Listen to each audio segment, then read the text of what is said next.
प्रश्न चलते हैं सीधे प्रश्न की बात करते हैं। ऊष्मा का एसआई मात्रक क्या है? Option A calorie, option B watt, option C joule, option D newton. तो ऊष्मा जो है ऊर्जा का एक रूप है। किसका? ऊर्जा का एक रूप है। ऊष्मा जो है ऊर्जा का एक रूप है। तो ऊर्जा का एसआई मात्रक होता है जूल। तो यहाँ ऊष्मा का एसआई मात्रक हुआ जूल। ऑप्शन सी इसका उत्तर हुआ। अगला प्रश्न देखते हैं। तापमान मापने का एसआई मात्रक कौन सा है? Option A Celsius, option B Fahrenheit, option C Rankine, option D kelvin.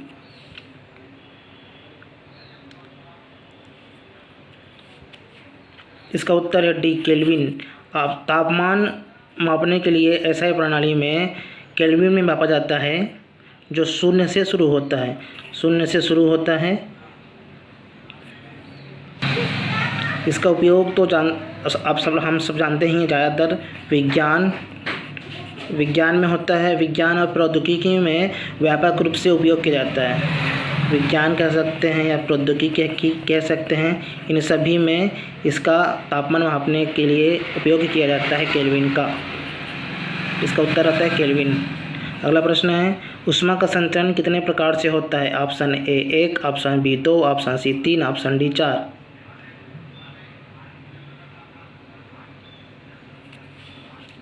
यहाँ पर देखना संचरण का क्या अर्थ है? संचरण का मतलब होता है किसी चीज़ का एक स्थान से दूसरे स्थान तक जाना या पहुँचना, ये कहलाता है संचरण। किसी चीज़ का एक स्थान से दूसरे स्थान पर जाना संचरण कहलाता है। जाना या पहुंचना संचरण कहता है। तो यहाँ पर ऊष्मा का संचरण कह रहे हैं, तो ऊष्मा का संचरण एक स्थान से दूसरे स्थान पर जाना या पहुंचना ही ऊष्मा का संचरण कहलाता है। तो ऊष्मा का संचरण कितने प्रकार से होता है? तो 3 प्रकार से होता है। ऊष्मा का संचरण 3 प्रकार से होता है। एक होता है चालन, एक होता है संवहन और एक होता है विकिरण। ऊष्मा का संचरण विकिरण जो होता है वो निर्वात में होता है। निर्वात में गमन करता है, मतलब जैसे अंतरिक्ष में विकिरण ऊष्मा का संचरण विकिरण के माध्यम से होता है। और ठोस में चालन के द्वारा ऊष्मा का संचरण होता है। और द्रव में संवहन का उपयोग होता है। द्रव और गैस में संवहन का उपयोग होता है। अगला प्रश्न है। ठोस पदार्थों में ऊष्मा का संचरण किस विधि से होता है? ऑप्शन ए संवहन, ऑप्शन बी चालन, ऑप्शन सी विकिरण, ऑप्शन डी उपरोक्त सभी।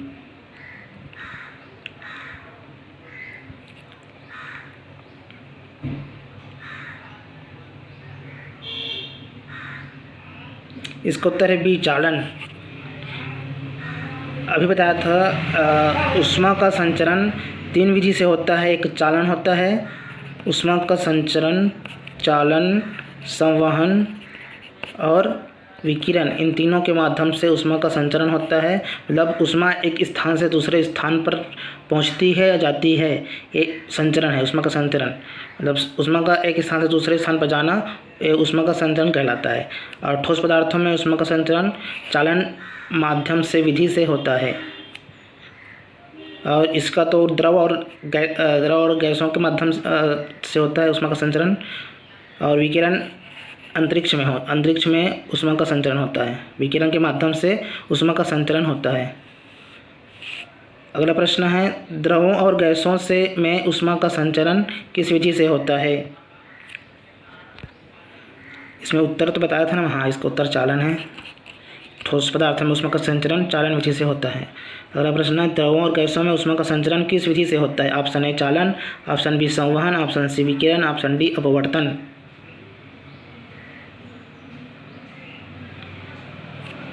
इसका उत्तर है बी संवहन।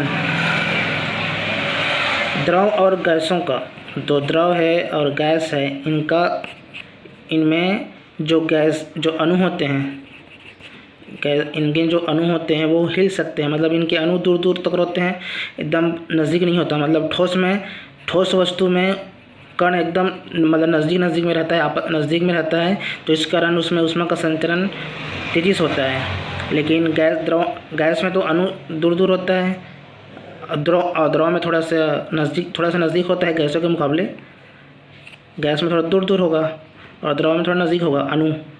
तो ये जहाँ जो ये अणु होते हैं वो हिल सकते हैं, इसलिए संवहन प्रमुख विधि है। ऊष्मा का संचरण गैसों के करने के लिए कारण ये है कि इसमें जो अणु होते हैं वो हिल जाते हैं, जिसके कारण इसमें ऊष्मा का संचरण संवहन के माध्यम से होता है, चालन के माध्यम से नहीं हो सकता। ये चालन के माध्यम से ठोस में ऊष्मा का संचरण होता है चालन के माध्यम विधि से, और द्रव और गैस में संवहन विधि से ऊष्मा का संचरण होता है, क्योंकि उसमें जो अणु होते हैं वो हिल सकते हैं।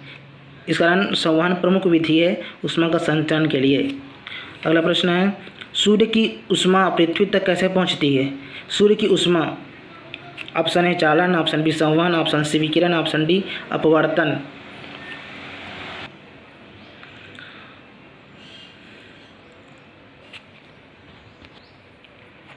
देखो, जो सूर्य होता है और पृथ्वी के बीच, इन दोनों के बीच कोई माध्यम नहीं है, इसलिए ऊष्मा जो होता है वो विकिरण द्वारा पहुंचती है।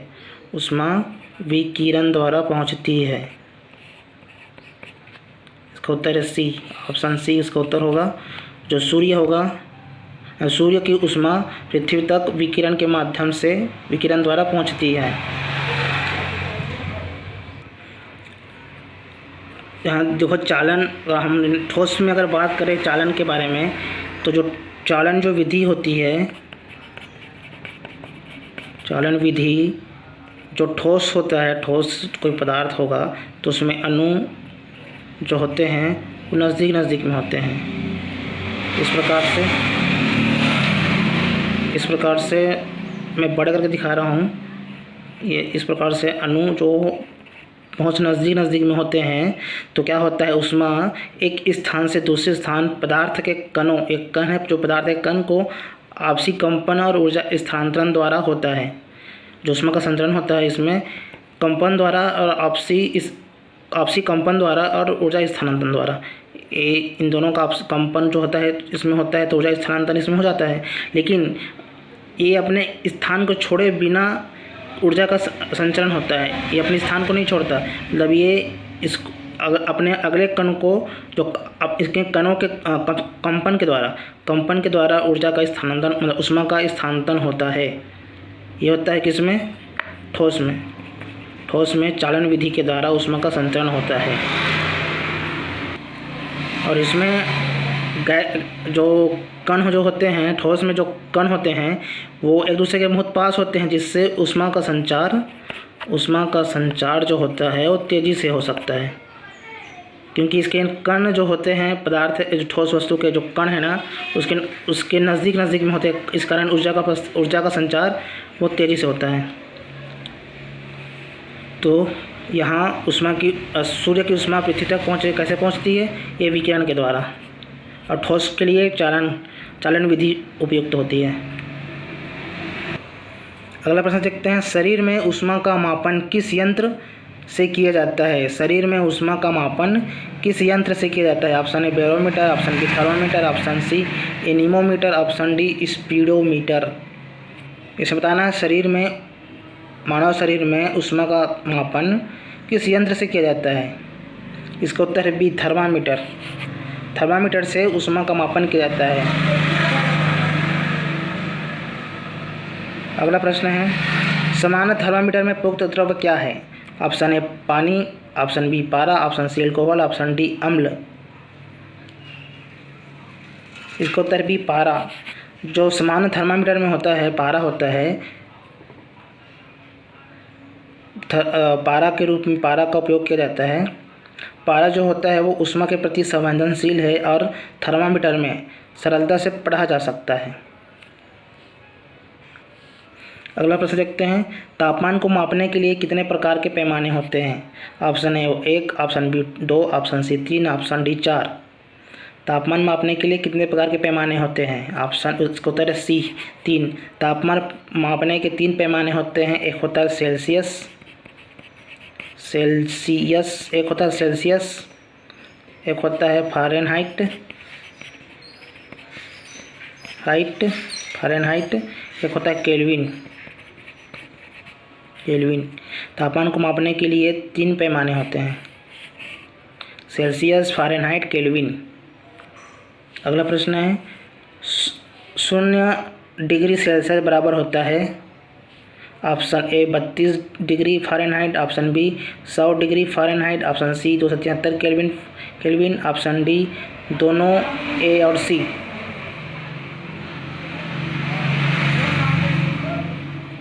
इसका उत्तर है डी, दोनों ए और सी। जो 0 डिग्री सेल्सियस बराबर होता है 32 डिग्री फ़ारेनहाइट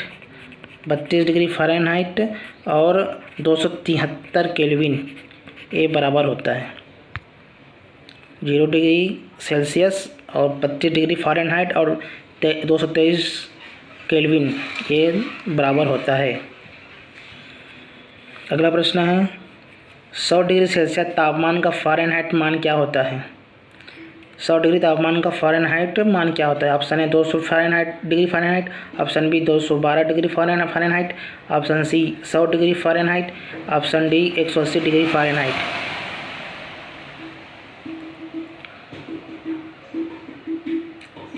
इसका पहले फार्मूला देखते हैं। फार्मूला जो होता है F इक्वल टू क्या होता है? फ़ारेनहाइट इक्वल टू 9/5 गुणित C प्लस 32, ये होता है फार्मूला। तो यहाँ पर हमें C दिया गया है, क्या दिया गया है? 90 डिग्री सेल्सियस। 90 डिग्री सेल्सियस दिया है, ये सेल्सियस है, ये फ़ारेनहाइट है। तो 9/5 गुणित C का मान क्या है? 100 डिग्री। 100 डिग्री तो यहाँ पर 100 लिख देते हैं, प्लस 32 इस प्रकार से यहाँ पर लिख देते हैं। अब 9 इसको भाग देते हैं, 2 5 दूनी 10 20 हुआ, तो 9 गुणित 5 प्लस 32। अब क्या करेंगे? इसको गुना कर देते हैं। एक मिनट 5 नहीं होगा, यहाँ पर 20 होगा, 20 होगा 20। यहाँ पर 5 को काटे 100 को काटे 5 दूनी 10 और 0 5 0, मतलब यहाँ पर 20 हुआ प्लस 32 हुआ, तो यहाँ पर क्या आएगा? 9 दूनी 18, 180 प्लस 32, ये होगा कितना? 212 डिग्री फ़ारेनहाइट, ये होगा इसका उत्तर। तो यहाँ पर हमने मान रखा फार्मूला में, क्या फार्मूला था हमारा? F इक्वल टू F बराबर 9/5 गुना C धन 32। फ़ारेनहाइट निकालने का फार्मूला होता है, अगर C में दिया हो तो C से अगर फ़ारेनहाइट निकालना है तो ये फार्मूला है। तो यहाँ पर इसका उत्तर क्या आया? 212 डिग्री फ़ारेनहाइट। तो इसका उत्तर क्या है? 212 डिग्री फ़ारेनहाइट। इसका उत्तर बी, 212 डिग्री फ़ारेनहाइट इसका उत्तर है। 100 डिग्री तापमान का फ़ारेनहाइट मान 212 डिग्री फ़ारेनहाइट हो गया। अगला प्रश्न चलते हैं। तरल पदार्थों में ऊष्मा संचरण होता है केवल चालन द्वारा, ऑप्शन बी केवल संवहन द्वारा, ऑप्शन सी केवल विकिरण द्वारा, ऑप्शन डी चालन और संवहन दोनों द्वारा।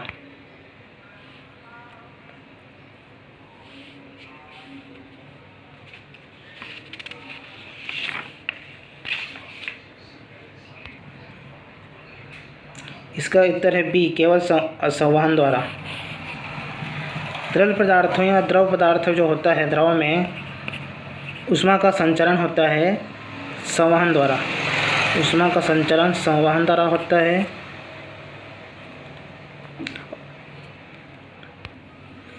यहाँ पर हम संचरण की बात कर चुके हैं। संचरण मतलब किसी वस्तु का एक स्थान से दूसरे स्थान पहुँचना या जाना। अगर ऊष्मा संचरण हुआ तो ऊष्मा का एक स्थान से दूसरे स्थान पर जाना या पहुँचना ऊष्मा संचरण कहलाता है। और ऊष्मा संचरण 3 विधि द्वारा होता है, एक चालन द्वारा और संवहन द्वारा, विकिरण द्वारा। चालन द्वारा, संवहन, विकिरण द्वारा। और संवहन द्वारा तरल पदार्थों में ऊष्मा का संचरण संवहन द्वारा होता है, संवहन द्वारा होता है। अगला प्रश्न देख लेते हैं। काले वस्त्र ग्रीष्म में क्यों गर्म लगते हैं? तो काले वस्त्र ऑप्शन ए प्रकाश को परावर्तित करते हैं, ऑप्शन बी प्रकाश को अवशोषित करते हैं, ऑप्शन सी ठंडक उत्पन्न करते हैं, ऑप्शन डी इनमें विकिरण नहीं होता है। ये बताना है हमको। काले वस्त्र ग्रीष्म में क्यों गर्म लगते हैं? इसका उत्तर है बी, प्रकाश को अवशोषित कर देते हैं। प्रकाश को अवशोषित कर देते हैं। काले रंग जो होता है विकिरण को अधिक अवशोषित करते हैं, जिसके कारण ग्रीष्म में काले वस्त्र गर्म लगते हैं। जैसे सोलर कुकर होता है, सोलर कुकर जो होता है उसमें जो बॉक्स बना रहता है, अंदर का जो बॉक्स बना रहता है ये काले रंग का होता है। काले रंग को इसको बना सभी तरफ काले रंग का लेप किया जाता है, काले रंग, ताकि यहाँ ऊष्मा का अवशोषण हो और यहाँ पर जो रखा सामान वो गर्म हो जाए, और कुछ भी खाना बना रहे हैं या दाल बना रहे हैं तो वो गर्म हो जाए। इसके लिए काले रंग का यहाँ पर काले रंग का भर देते हैं, मतलब पुताई कर देते हैं काले रंग से, ताकि ऊष्मा का अवशोषण हो और यहाँ जो रखा डिब्बा में जो रखा हुआ खाना है वो पक जाए। तो प्रकाश को अवशोषित करते हैं काले रंग। इसका उत्तर है प्रकाश का अवशोषण करते हैं, इस कारण ग्रीष्म में काले वस्त्र गर्म लगते हैं। अगला प्रश्न है, गुप्त ऊष्मा होती है ऑप्शन ए दृश्यमान, ऑप्शन बी तापमान को बदलने वाली, ऑप्शन सी तापमान को बिना बदले अवस्था बदलने वाली, ऑप्शन डी कोई नहीं।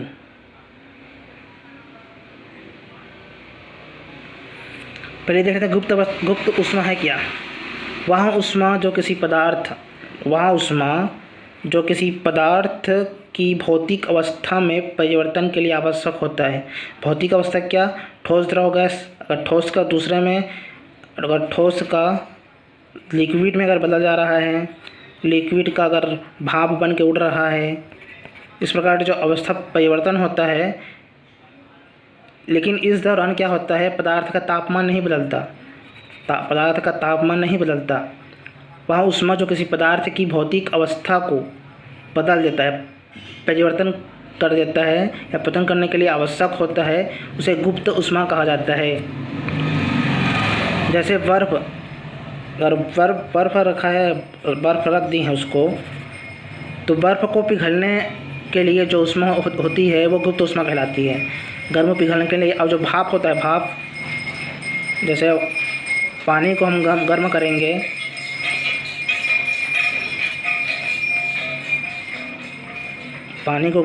चूल्हा के माध्यम से, जो भी किसके माध्यम से हो, तो यहाँ पर बर्तन में पानी रखा हुआ वो भाप में बदल जाता है। तो ये भाप में बदलने के लिए जो ऊष्मा दी जाती है उसे गुप्त ऊष्मा कहा जाता है। इस प्रकार से बर्फ़ के माध्यम से समझ गए, बर्फ़ पे को पिघलने के लिए जो ऊष्मा होती है उसे गुप्त ऊष्मा कहा जाती है। इस प्रकार गुप्त ऊष्मा हो गया। तो गुप्त ऊष्मा होती है सी, इसका उत्तर है तापमान को बिना बदले अवस्था बदलने वाली। मतलब जब लिक्विड ठोस जो है द्रव में बदल रहा है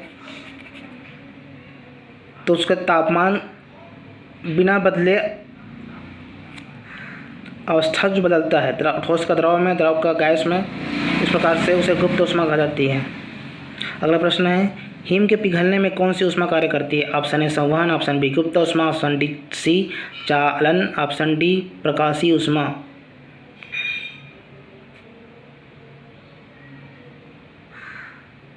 इसका उत्तर है बी, अभी बताया था ऊष्मा। अगर बर्फ़ को अगर पिघल रहा है, बर्फ़ को हम रखे हैं, उसको हिम मतलब बर्फ़ ही कहते हैं, हिम को ही बर्फ़ कहते हैं। बर्फ़ को पिघलते समय तापमान तो स्थिर रहता है, फिर भी ऊष्मा लगती है, क्योंकि बर्फ़ को पिघल रहा है तो उसमें कुछ न कुछ तो ऊष्मा कहीं से आ रहा होगा, तभी वो पिघल रहा है। कुछ कारण तो रहा होगा तभी पिघलेगा वो। अगर सामान्य से वातावरण में रख दें बर्फ़ को तो अपने आप ही पिघल जाता है लिक्विड अवस्था में। इस बर्फ़ का लिक्विड अवस्था में, द्रव अवस्था में बदल जाता है, वो गुप्त ऊष्मा होती है, गुप्त ऊष्मा कहा जाता है। गुप्त ऊष्मा के द्वारा ऐसा क्रिया होता है। अगला प्रश्न देखते हैं। अगला प्रश्न है, पानी से भरे बर्तन को नीचे से गर्म करने पर पानी गर्म हो जाता है। ऑप्शन ए चालन द्वारा, ऑप्शन बी संवहन द्वारा, ऑप्शन सी विकिरण द्वारा, ऑप्शन डी परावर्तन द्वारा।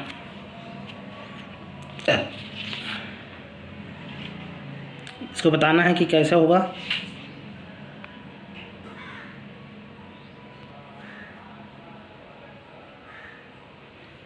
इसका उत्तर है बी संवहन द्वारा। संवहन द्वारा पानी से भरे बर्तन को नीचे से गर्म करने पर पानी से भरे बर्तन को नीचे से गर्म करने पर पानी गर्म हो जाता है। संवहन द्वारा ये होता है, ये पानी है मतलब द्रव है, द्रव में संवहन की प्रक्रिया होती है।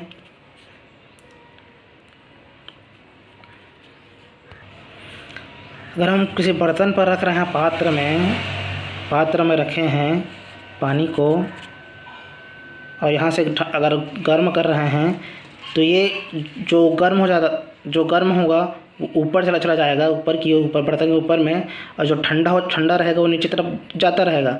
इस प्रकार से चलता रहेगा जब तक पूरा पानी गर्म न हो जाए। ये प्रोसेस चलता रहेगा, जो गर्म रहेगा ऊपर चला जाएगा, जो ठंडा होगा वो नीचे चला जाएगा। इस प्रकार से इसमें गर्म होता रहता है।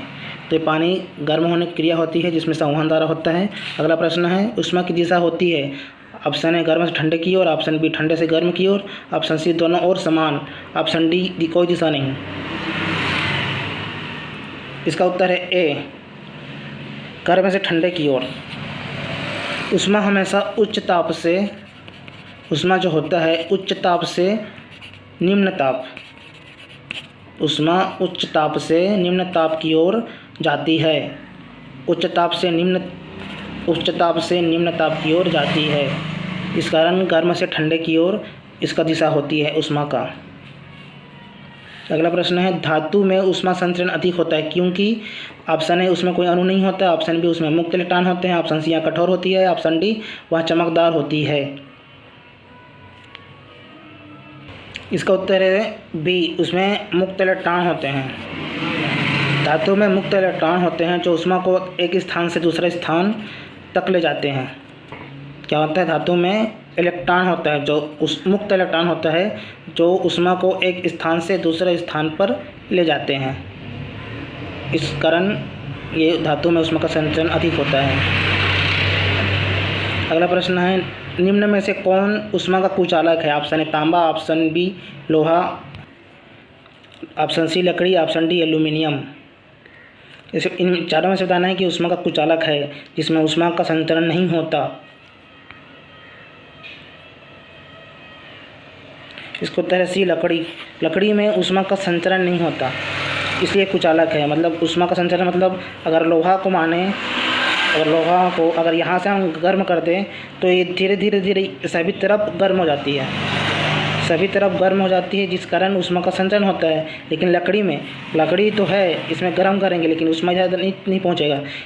इधर चलाएं तो इधर हाथ पकड़ सकते हैं, लेकिन अगर लोहा को इधर हम गर्म कर रहे हैं तो इधर नंगे खुले हाथ से नहीं पकड़ सकते क्योंकि इधर भी गर्म होने लगेगा। इस कारण ऊष्मा का संचरण लकड़ी में नहीं होता, लोहा में होता है, तांबा में होता है, एल्यूमिनियम होता है। अगला प्रश्न देखते हैं, ऊष्मा से संबंधित नियमों में पहला नियम क्या कहता है? ऊर्जा को नष्ट किया जा सकता है, ऑप्शन बी ऊर्जा को निर्माण हो सकता है। साफ नहीं दिख रहेगा।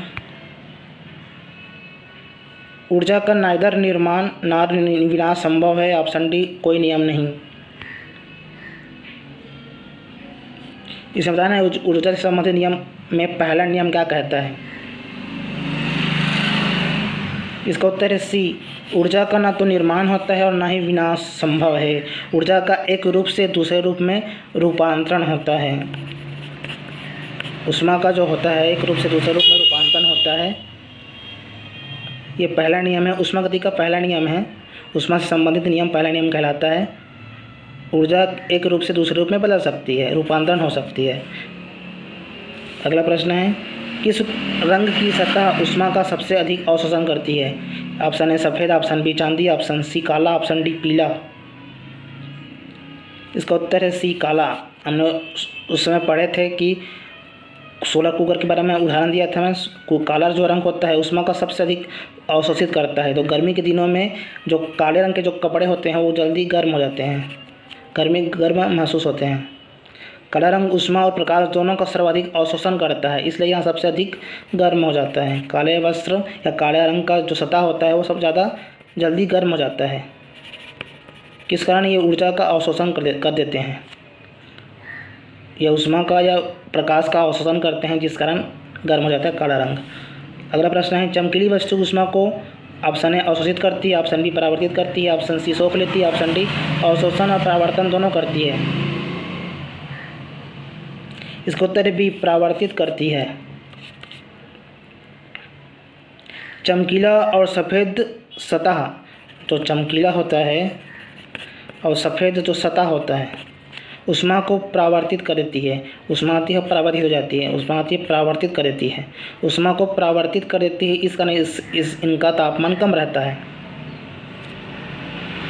अगला प्रश्न है, बर्फ़ के पिघलने पर तापमान ऑप्शन ए बढ़ता है, ऑप्शन डी घटता है, ऑप्शन सी स्थिर रहता है, ऑप्शन डी पहले बढ़ता है फिर घटता है। इसका उत्तर है सी, बर्फ़ जब पिघलता है तो तापमान उसका स्थिर रहता है।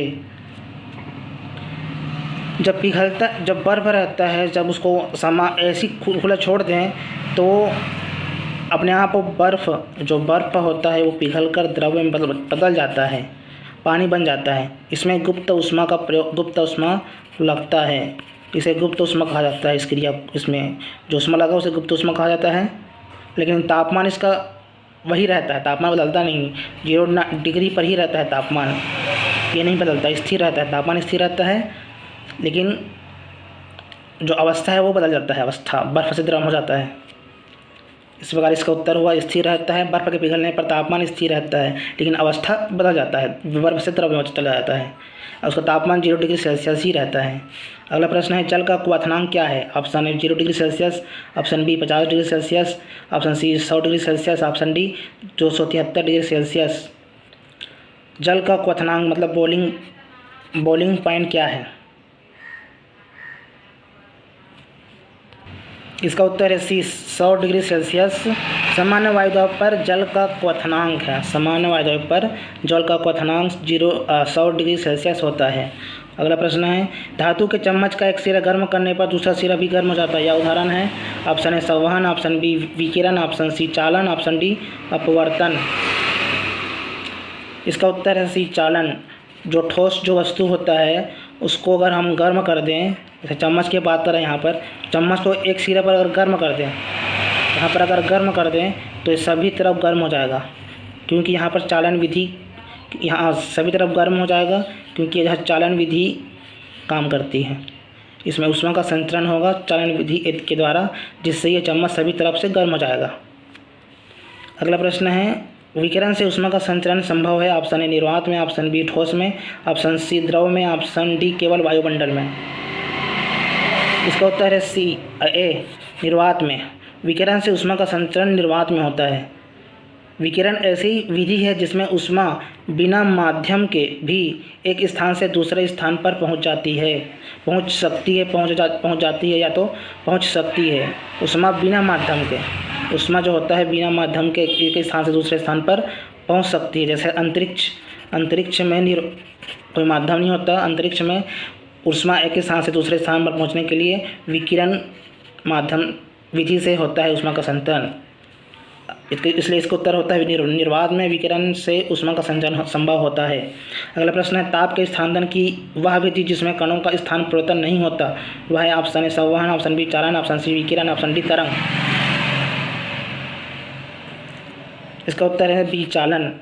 ताप की स्थानांतरण की वह विधि जिसमें कणों का स्थान परिवर्तित नहीं होता, वह है चालन विधि। जैसे ठोस में जो बताया था, तो कणों आपस में एक दूसरे से बहुत नज़दीक पास में होते हैं, जिससे कण तो स्थिर रहते हैं लेकिन कंपन के द्वारा दूसरे कणों पर अपना ऊष्मा स्थानांतरित करते हैं। लेकिन कण स्थान परिवर्तित नहीं होता, लेकिन केवल ऊष्मा स्थानांतरित होता है एक कण से दूसरे कण में कंपन के द्वारा। इस प्रकार से इसका उत्तर हुआ चालन। मतलब ताप के स्थानांतरण की वह विधि जिसमें कणों का स्थान परिवर्तित नहीं होता है, वह है चालन। अगला प्रश्न है, खाना गर्म करने के लिए थर्मस फ्लास्क किस सिद्धांत पर कार्य करता है? ऑप्शन ए केवल चालन, ऑप्शन बी संवहन, ऑप्शन सी केवल विकिरण, ऑप्शन डी तीनों का अवरोध करके। इसका उत्तर है डी, तीनों का अवरोध करके खाना गर्म करने के लिए थर्मस प्रकार का सिद्धांत कार्य करता है। थर्मस फ्लास्क जो होता है वो चालन, संवहन और विकिरण, ये जो तीनों प्रकार की जो विधियां हैं इसको रोक देता है, जिससे ऊष्मा का ह्रास नहीं होता। जो गर्म पानी रहता है वो गर्म ही रहता है, जो ठंडा रहता है वो ठंडा ही रहता है। इसमें ऊष्मा का ह्रास नहीं हो पाता। मतलब ये सिद्धांत होता है, तीनों जो ऊष्मा का जो संचरण है तीनों को अवरोध करके रोक कर ये इस सिद्धांत पर कार्य करता है थर्मल फ्लास्क। इस प्रकार जो वहाँ पर जो खाना रहता है या पानी रहता है वो गर्म रहता है। अगला प्रश्न है, धूप में रखी कार का अंदरूनी भाग गर्म क्यों जाता है? ऑप्शन ए केवल संवहन, ऑप्शन बी चालन केवल चालन, ऑप्शन सी ग्रीन हाउस प्रभाव, ऑप्शन डी रेडियोधर्मी प्रभाव। इसका उत्तर है सी ग्रीन हाउस प्रभाव। धूप में रखी कार को धूप में रख दिया जाए, कार को अगर धूप में रख दिया जाए तो जो कांच के माध्यम से ऊष्मा तो प्रवेश करेगा, सूर्य के प्रकाश से तो अंदर तो चला जाएगा, जो प्रकाश अंदर चला जाएगा, लेकिन परंतु बाहर नहीं आ सकता, बाहर नहीं जा सकता कांच के कारण, जिससे ताप बढ़ता है। यही विधि जो होता है ग्रीन हाउस प्रभाव कहलाता है। यही ग्रीन हाउस प्रभाव कहलाता है। ताप तो अंदर चला जाएगा, ऊष्मा मतलब सूर्य का प्रकाश अंदर चला जाएगा, गर्मी अंदर होगी, लेकिन वो वापस यहाँ से वापस नहीं निकल पाती, जिस कारण यहाँ ताप बढ़ जाता है। इसी को ग्रीन हाउस प्रभाव कहते हैं। इससे दोपहर की कार का अंदरूनी भाग गर्म हो क्यों जाता है? क्योंकि ग्रीन हाउस प्रभाव के कारण। अगला प्रश्न है, बर्फ को पिघलाने के लिए आवश्यक ऊष्मा कहलाती है? ऑप्शन ए दृश्यमान ऊष्मा, ऑप्शन बी गुप्त ऊष्मा, ऑप्शन सी संवाहक ऊष्मा, ऑप्शन डी चालन ऊष्मा। इसका उत्तर है बी गुप्त ऊष्मा। बर्फ को अगर रखा गया है, बर्फ को पिघलाने के लिए आवश्यक होती है उस गुप्त ऊष्मा। ये खुद बर्फ से द्रव अवस्था में चला जाता है। अगर बाहर कहीं पर रख दें बर्फ को तो ये धीरे धीरे द्रव के रूप में बदला जाता है। इस विधि में गुप्त ऊष्मा प्रयोग होता है, गुप्त ऊष्मा का प्रयोग होता है। ये खुद ब खुद बर्फ से द्रव में बदल जाती है। इस प्रकार हम लोगों ने इतना क्वेश्चन देख लिए। ये मिलते हैं फिर नेक्स्ट वीडियो में। ये था ऊष्मा और ताप से संबंधित जो ऊष्मा ताप पैमाना, ऊष्मा का संचरण एवं प्रभाव, विभिन्न माध्यमों से ऊष्मा का प्रसार और गुप्त ऊष्मा एवं ऊष्मा से संबंधित नियम, ये सभी से क्वेश्चन हमने देख लिए हैं। मिलते हैं किसी नेक्स्ट वीडियो में।